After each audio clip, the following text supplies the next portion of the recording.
Hello world and welcome back to another Botania tutorial. Today we're going to be going over the last mystical item that we can get inside Botania. Starting off we have the Charm of the Diva. This is made using a tiny planet, a rune of pride, 2 Gaia spirits and 3 pieces of gold, and what this will do is when you wear it and you have a piece of mana in your inventory such as a greater mana band, mana tablet or a mana light ball thing, this will, when you get attacked by mobs, some of the mobs will actually start attacking other nearby mobs. Fortunately for me though, it doesn't seem to be working in my pack that I've made, so I won't be showing it off today. Next up, we've got 3 different types of cloaks. The first cloak being the Cloak of Virtue. This is made using 4 pieces of white wool, specifically white wool, and 4 pieces of gold and 1 Gaia Spirit. Now, when this is worn and you get attacked, you will get negated exactly any type of damage you get hit. When you get hit, you'll have 0 damage taken for 1 hit, and then you'll be on a 10-second cooldown. Because of this, when I go into creative or come out of creative mode, this guy should not actually hurt me. Easy peasy. The next cloak is the Cloak of Sin, this time made with black wool and redstone. This will actually damage other nearby mobs with the exact same damage you have taken. Now let's try this here. If I get hit by this spider, what's going to happen? Everyone else is also going to get damaged. Would you look at that? It looks like my divine is working. The last cloak is the Cloak of Balance. This will split any damage you've taken with your attacker. So when you get hit by something, they will also inflict half the damage back onto themselves. So if I hit this guy, try and hit me. There you go, he's going to take some damage back. Let's see. This spider's now on half heart, so when he next hits me after 10 seconds, he should die from his own damage. Okay, he took damage, but he didn't actually die. Wow, that's weak. Let's move away from cloaks and have some upgrades to some trinkets. The first one being the Globetrotter Sash.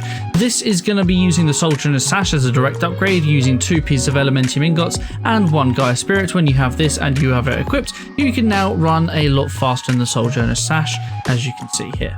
The next we have is a ring. This is a fairy ring. The Great Fairy Ring is made with 4 pieces of Elementium ingots and a pixie dust, and now this should be worn with your Elementium armor.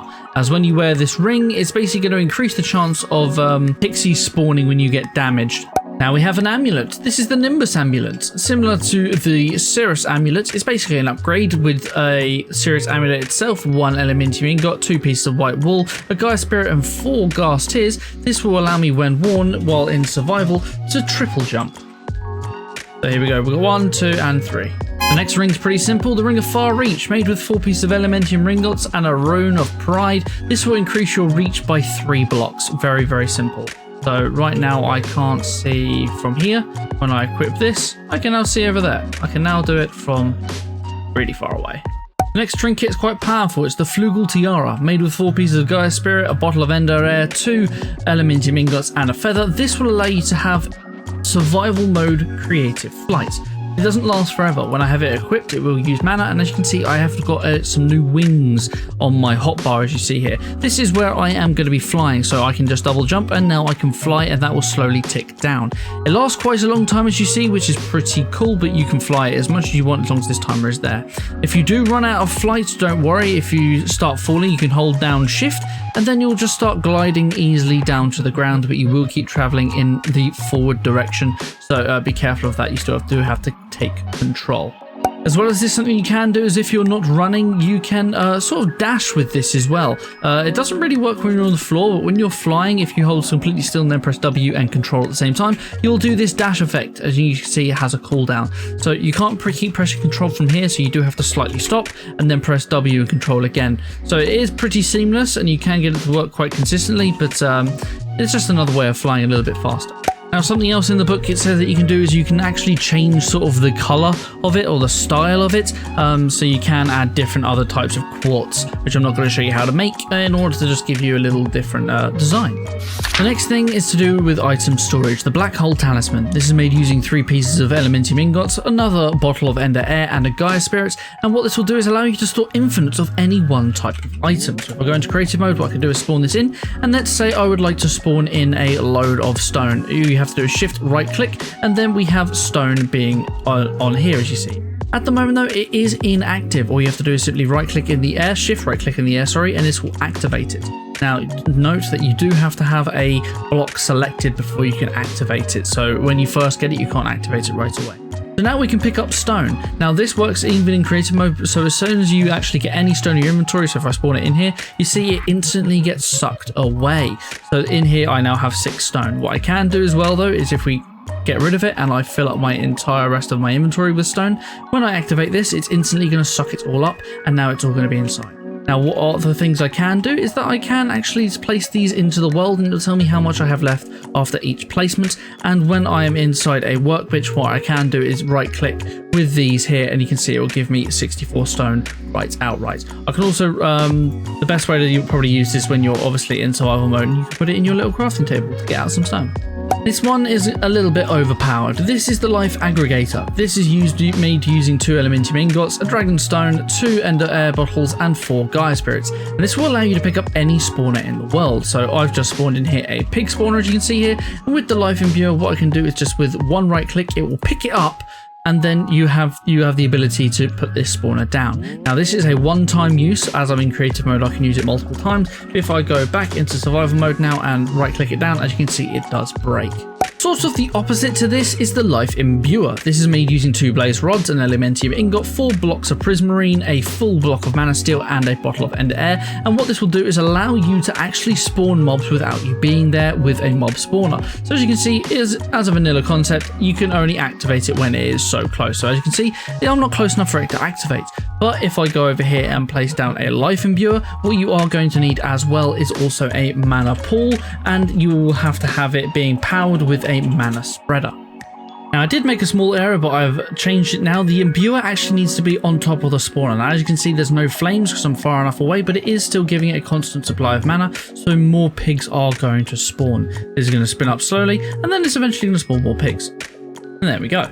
Moving on, this is going to be a component craft. This is the red string, made for many different things. But today we're going to be showing off one specific thing, but more blocks will be shown in a later tutorial. So if you are enjoyed and you do want to know what these red strings are all for, then please do subscribe. This is made using a redstone block, 1 string, an ender dust, and a pixie dust. Now this is very strange because for whatever reason you could also throw a pumpkin into the mix and it'll give you the exact same thing. I don't know what the reason is of the pumpkin, but apparently that's something you can do.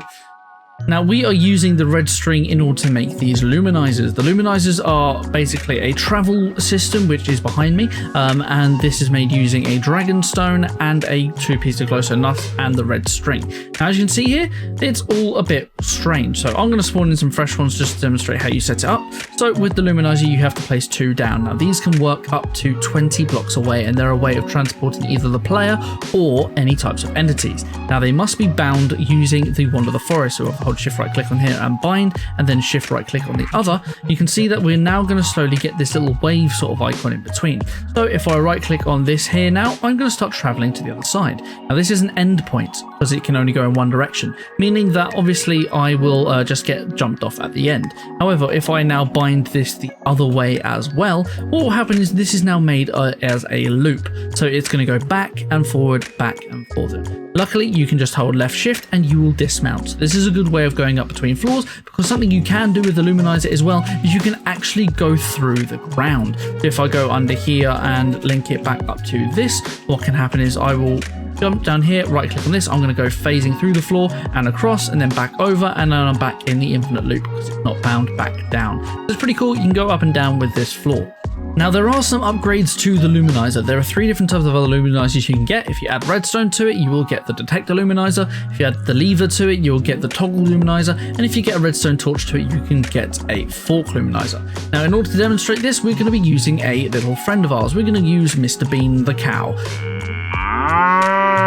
Mr. Bean the cow is going to be launched onto this by using one of our little launchers over here. Now I don't have it. It's called the Luminizer launcher, as you can see here. It's made using 1 luminizer and a piece of dreamwood. Can't believe I managed to miss that out. So what you can do here is, in order to have your little friend go onto any luminizer system, you must have it right next to a luminizer. So in order to get this to work, what I'm going to do is I'm going to spawn our Mr. Bean cow on here, and then I'm going to just give it a little bit of a redstone signal. Now, as you can see, this guy is going round in circles. I've bind it to basically go on an infinite loop. But let's show each individual thing one at a time. So first off, we're going to have the detector redstone. This one is basically every time you have a entity pass through it, it's going to simply set off a redstone signal. Very, very simple. It's a quick pulse, but it's a very strong pulse. Next up, we have got the toggle Luminizer. So this is going to work the exact same way. How the hell did my cow come off? Let's get him back on going there. When we have this toggle Luminizer, what you can see is that this guy is going to be going straight through the system. However, when I give it a redstone signal, this is now going to be his drop-off point. Anything that comes to this is going to basically stop it and make it an end point, but then after I get rid of it, it's going to continue on being a connection. And then lastly, we have the fork. As you can see, the fork I have here is an animated torch. That's how it's not working. The animated torch can be both 2 blocks above and 2 blocks below of the Luminizer, and what it does here is with the hovering hourglass, this is obviously, I've got it set to rotate. So whenever this is in a specific direction, the Luminizer will send the entity in the direction that the hovering hourglass is facing, or sorry, the animated torch is facing. So if I send a couple of these guys on so it doesn't break this time, what's going to happen is at the moment they're all being sent back, but when it's changed, on 10 seconds, there you go, it's now going to go right, and it's going over to the next place. I've got this set to 10 seconds, but let's just change that to something a little bit lower. There we go, 1 second, that's a little bit better. So after 1 second, it's now going to go left, and then it's going to go right, and so on and so forth. So you can make some pretty cool things here if you want to have some sort of automated sorting system. Maybe you could use a detector with a bunch of items going on here, because items can go as well. If I put a bit of redstone down here and then toggle it, as you can see, items go as well because they are entities. So if you have some sort of multiple system or multiple items going through the same system, you could have a hovering hourglass or with a detector being able to switch which direction you want your specific entities. Now that is going to be everything for the trinkets in this episode. If you did enjoy this episode or it helped you out in any way, shape or form, please don't forget to leave a like and subscribe. It would really help me out, and ring the bell button to stay notified when these videos go live, as next time we're going to be showing off all the different trinkets that you can use once killing the Gaia spirit. Now if you don't know how to kill the Gaia spirit in order to get these rings, then click the video on screen now. It's a tough fight, but one I think you'll enjoy. But until next time guys, take care.